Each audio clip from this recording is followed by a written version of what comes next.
एक गांव में एक बूढ़ी औरत रहती थी जिन्हें सब लोग काकी कहकर बुलाते थे। उनकी अपनी कोई संतान नहीं थी। अपने पति के निधन के बाद वे अपने भतीजे और उसके परिवार के साथ रहने लगी। उनकी पेंशन से ही पूरे घर का खर्च चलता था, पर फिर भी घरवाले उनका सम्मान नहीं करते थे। जिस मकान में वह रहते थे उसे काकी के पति ने ही बनवाया था। फिर भी उन्हें घर का सबसे छोटा कमरा दिया गया था और ठीक से खाना भी नहीं मिलता था। सभी के खा लेने के बाद जो भी बचा खुचा भोजन बचता था वही उनके सामने रख दिया जाता था। काकी उसे भी चाव से खा लेती थी। घर में किसी को भी उनकी परवाह नहीं थी सिवाय राधा के। राधा उस घर की सबसे छोटी और सबकी लाडली थी। उसे काकी की हालत देखकर बहुत बुरा लगता था। उसे समझ नहीं आता था कि आखिर उसके घर वाले काकी के साथ ऐसा बर्ताव क्यों करते हैं। जब सब घर वाले एक साथ बैठकर चाय नाश्ता करते हैं और गप्पे मारते हैं तो काकी अपने अंधेरे कमरे में अकेली बैठी होती थी।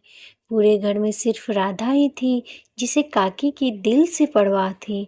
जब भी उसे कुछ खाने को मिलता तो उसमें से वह कुछ चीज़ें छुपा कर रख लेती और सबसे छुपकर काकी के कमरे में जाकर उन्हें दे देती।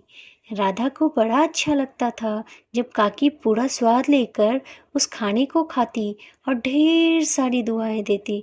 यह सब उसका रोज का काम था। कुछ दिनों बाद राधा के बड़े भाई की शादी तय हो गई। घर के सभी लोग शादी की तैयारियों में जुट गए। घर वालों ने काकी को इस बारे में कुछ भी नहीं बताया, पर फिर भी राधा ने यह खुशखबरी काकी को दी। काकी को बुरा तो लगा, पर वह खुश थी कि घर में बहुत साल बाद शादी की वजह से रौनक लगेगी। रिश्तेदार आएंगे, तरह तरह के पकवान बनेंगे और उन्हें भी वह पकवान खाने को मिलेंगे। वह तो खुशी के मारे दिन गिनने लगी। इधर जैसे जैसे शादी का दिन नज़दीक आ रहा था, घर वालों को टेंशन हो रही थी कि काकी को कैसे शादी से दूर रखें। एक दिन सुबह सुबह ही काकी का भतीजा अपनी पत्नी रेखा के साथ काकी के कमरे में आया। काकी को बहुत खुशी हुई कि शायद यह लोग उसी शादी के बारे में बताने आए हैं, पर वे लोग तो काकी को यह समझाने आए थे कि चाहे कुछ भी हो जाए वह शादी के दौरान अपने कमरे से बाहर नहीं निकलेगी और न ही किसी रिश्तेदार से मिलने की कोशिश करेंगी। यह सब जानकर काकी के आंखों में आंसू आ गए, पर वह कुछ न बोली। सारी बातें कहकर वह कमरे से चले गए और काकी यह सोचने लगी कि कैसी किस्मत है मेरी। जिन लोगों को अपना मानकर मैंने उन्हें अपने घर में जगह दी, जो मेरे पैसे से ही अपने खर्चे पूरे कर रहे हैं, आज मैं उनके लिए इतना पराई हो गई हूँ कि वह मुझे घर की शादी में शामिल भी नहीं करना चाहते हैं। यह सोचकर वह फूट फूट कर रोने लगी, पर इस उम्र में वह कर भी क्या सकती थी। थोड़ी देर बाद उनके कमरे में राधा खाना लेकर आई। उसे देखते ही काकी ने अपने आंसू पोंछ लिए। राधा को देखकर उन्हें एहसास हुआ कि इस घर में कोई तो है जो पूरे दिल से उनकी परवाह करता है।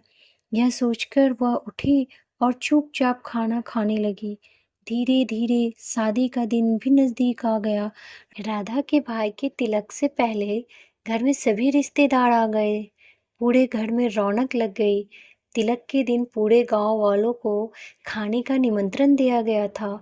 सुबह से हलवाई तरह तरह के पकवान बनाने में जुटे थे। खाने की खुशबू पूरे घर में फैल रही थी। सभी घर वाले शादी की तैयारियों में इतने व्यस्त थे कि किसी ने भी काकी को सुबह से खाने के लिए नहीं पूछा था।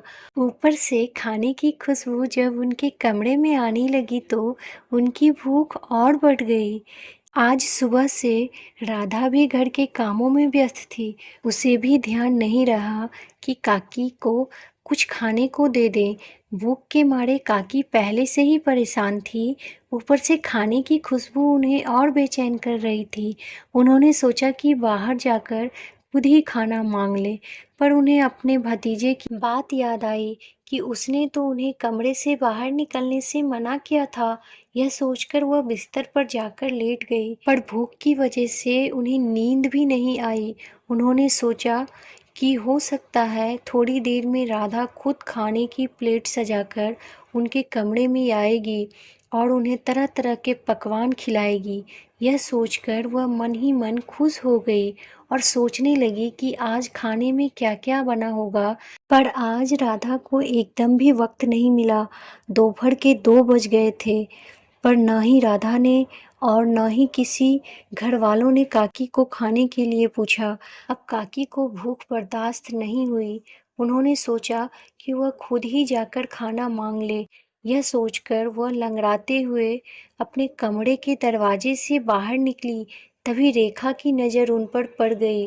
वह दौड़कर आई और चिल्लाते हुए बोली, आखिर आप चाहती क्या है? अपने कमरे में टिककर नहीं बैठ सकती?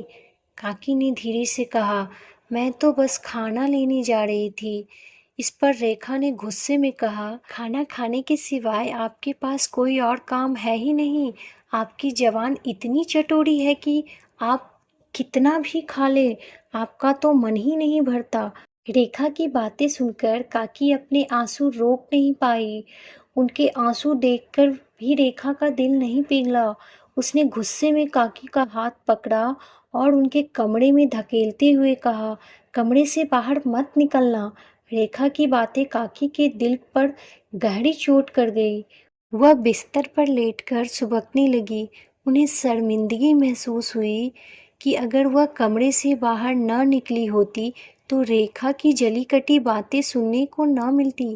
काकी सोने की कोशिश करने लगी, लेकिन भूख के कारण उनकी आंखों से नींद कोसों दूर थी। रात को तिलक खत्म होने के बाद गांव वाले, रिश्तेदार, घर वालों ने मिलकर दावत का आनंद लिया। राधा ने रोज की तरह अपने हिस्से से कुछ पूड़ियाँ बचाकर काकी के लिए रख ली थी। रात में जब सब सोने चले गए तो राधा चुपके से काकी के कमरे में गई। काकी बिस्तर पर लेटी थी, लेकिन राधा के कदमों की आहट सुनकर वह उठ बैठी। राधा ने उन्हें पूड़ियाँ दी। काकी ने पूड़ियाँ उसके हाथों से लेकर बड़े प्यार से खाई, लेकिन पूड़ियाँ कम थी। काकी को बहुत भूख लगी थी। उन्होंने राधा से कहा, बेटा, क्या तुम मुझे कुछ और खाने को ला सकती हो? राधा ने धीरे से कहा, सारा खाना किचन में रखा है और दरवाज़ा बंद है। अगर मैंने दरवाज़ा खोला और घर में किसी की नींद खुल गई तो बड़ी मुसीबत हो जाएगी।